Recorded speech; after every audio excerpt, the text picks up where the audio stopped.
I never thought the quietest room in my life would be a courtroom.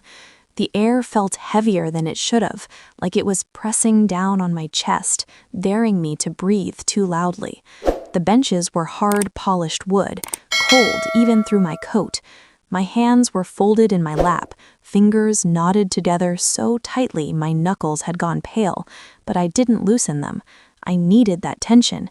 If I let go, I was afraid everything else would unravel too. Across the aisle, my sister sat perfectly straight, legs crossed, back rigid, like she was posing for a magazine spread titled "Successful Women Who Always Win." Her hair was immaculate, not a strand out of place. Cream-colored blazer, tailored slacks, shoes that probably cost more than my monthly rent. She didn't look at me, not once. She didn't need to. She already believed she'd won. Her lawyer leaned over and whispered something in her ear. She smiled. Not a warm smile, not even a smug one. It was the kind of smile you give when you've already decided how a story ends. I swallowed. 7 years. That's how long it had been since our father died. 7 years since the phone call that split my life clean in half. 7 years since I stood in a hospital hallway that smelled like antiseptic and grief, listening to a doctor say, "I'm sorry," like it was a phrase he'd practiced so much it no longer hurt him to say. And now we were here, over money, over land, over what my sister kept calling "what's fair." The judge adjusted her glasses and looked down at the file. "We're here today regarding the estate of Robert H. Collins," she said, her voice even, professional. "Specifically, the disputed inheritance claim brought forth by the plaintiff." My sister finally turned her head toward me then. God, that look. It wasn't anger, it wasn't sadness, it wasn't even disappointment. It was pity. "As you know, Your Honor," her lawyer began, rising smoothly to his feet, "my client, Ms. Evelyn Collins, is seeking rightful ownership of assets that were unfairly and improperly transferred to the defendant." Improperly. I felt something hot flare in my chest, but I kept my face still. I'd learned how to do that a long time ago. Keep your face still. Don't give them anything to use against you. The lawyer continued. "Ms. Collins has been financially successful for decades. She supported our late father extensively. Meanwhile, the defendant," he paused, glanced at me like I was a footnote, "had minimal involvement and limited financial contribution." Minimal involvement. My fingers tightened. My pulse thudded in my ears as Daniel stepped closer to the judge's bench. I stayed standing, frozen, my palms damp, my mind racing through years of half-finished conversations and things my father never quite explained. The courtroom felt smaller now, like the walls had leaned in to listen. "Proceed," the judge said, her voice firmer than before. Daniel opened the folder. The sound of paper sliding against paper felt absurdly loud. "7 years ago," he said, "Mr. Robert H. Collins established a private land trust.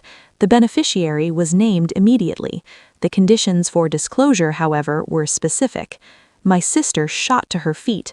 "This is a delay tactic. There was no trust. I would have known." Daniel finally looked at her then.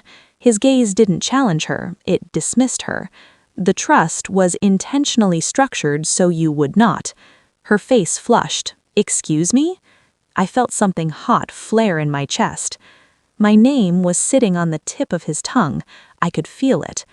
"The trust," Daniel continued, "holds the deed to the North Ridge property and all mineral, development, and future sale rights attached to it."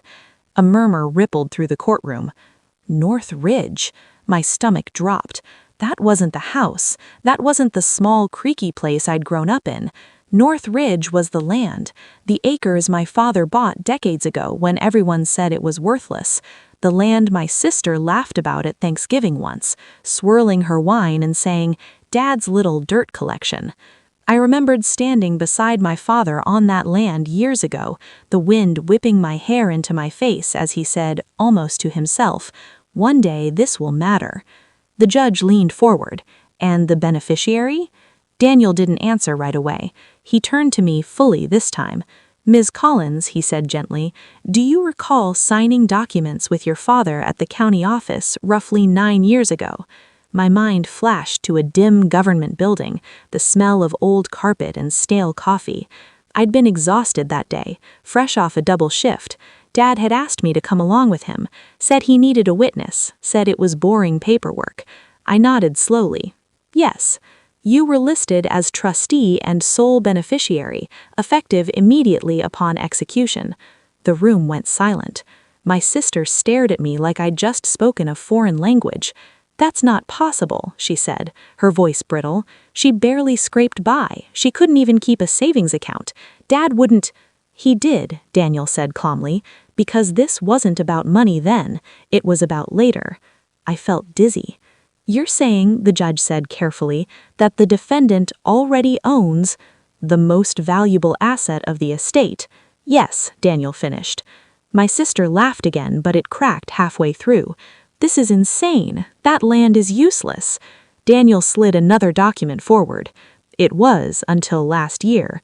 My heart skipped. An energy development firm acquired the surrounding parcels. Preliminary surveys show significant value beneath the North Ridge land, enough that acquisition talks began quietly 6 months ago. My sister's lawyer went pale. I felt like I was underwater. Sound reached me late, distorted. My sister's voice cut through it, sharp and shrill. You knew about this? I shook my head. No. And that was the truth. I'd kept the land because it was the one thing my father asked me not to sell. I paid the taxes late some years. I ignored letters I didn't understand. I figured it was just land. My sister turned back to the judge, despair creeping into her posture. This is unfair. I supported him financially. I paid his medical bills.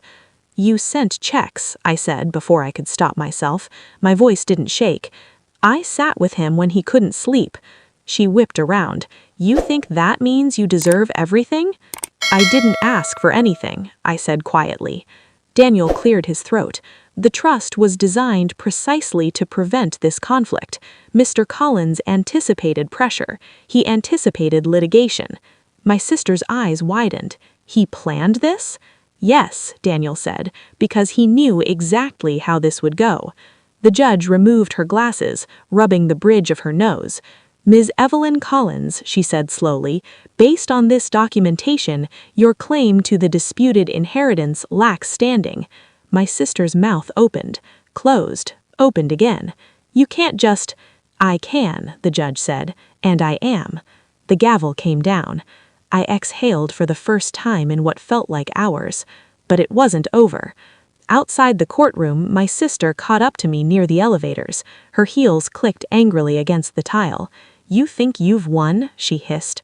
I turned to face her. I never thought this was a competition. She laughed, bitter and low. You always played innocent. Dad fell for it. Congratulations. Daniel stood a few steps away, watching quietly. You don't even know what you're holding, she continued. People will come for that land. You're not built for this. I met her eyes. Maybe that's why he gave it to me. The elevator doors opened.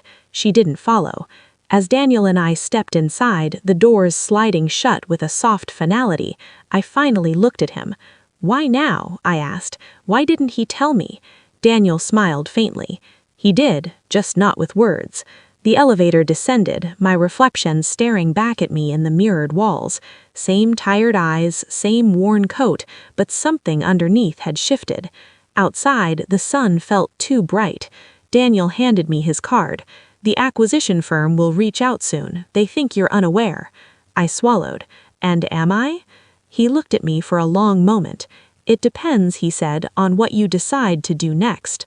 I watched him walk away, the noise of the city rushing back in around me. My phone buzzed in my hand, a number I didn't recognize. I stared at it as it rang, my heart pounding again, but this time not with fear, with anticipation. I let the phone ring until it stopped, my thumb hovering uselessly over the screen. The city felt louder than it had a minute ago, like it knew something I didn't. Cars hissed past on wet pavement. Someone laughed too loudly across the street. And all I could think was how my father used to say, when things finally move, they move fast. The phone buzzed again almost immediately. Same number. I answered. Hello? A man's voice, smooth, practiced. Miss Collins, this is Marcus Hale.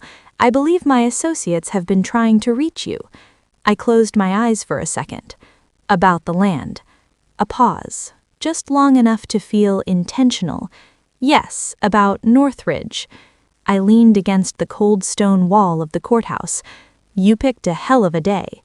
We were informed you'd be available, he said. I understand court proceedings concluded in your favor. Available, like I was a parking spot. What do you want? I asked. He chuckled softly. A conversation, perhaps lunch, somewhere neutral. I don't do surprises, I said. Then you'll appreciate transparency, he replied. Our firm represents Horizon Energy. We're prepared to make an offer that reflects the land's current and future value. Future value. My stomach tightened. Send it in writing. Of course, he said, but numbers on paper don't always tell the full story.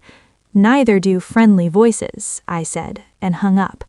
I stood there for a while after that, watching people stream past the courthouse doors. Some looked relieved, some angry, some hollow. I wondered which one I was supposed to be. Daniel's words echoed in my head. They think you're unaware. I wasn't unaware anymore. I was overwhelmed. By the time I got home, the sky had gone gray, that heavy, low kind that presses down on your shoulders. My apartment felt smaller than usual, like it had shrunk while I was gone. I dropped my keys into the bowl by the door and just stood there, coat still on, staring at the stack of unopened mail on the counter. Property tax notices, county letters, things I'd been ignoring for years because looking at them made me feel stupid. I pulled one open, then another. My father's handwriting slipped out with one of them, a folded note, yellowed at the edges. My hands started shaking before I even read it.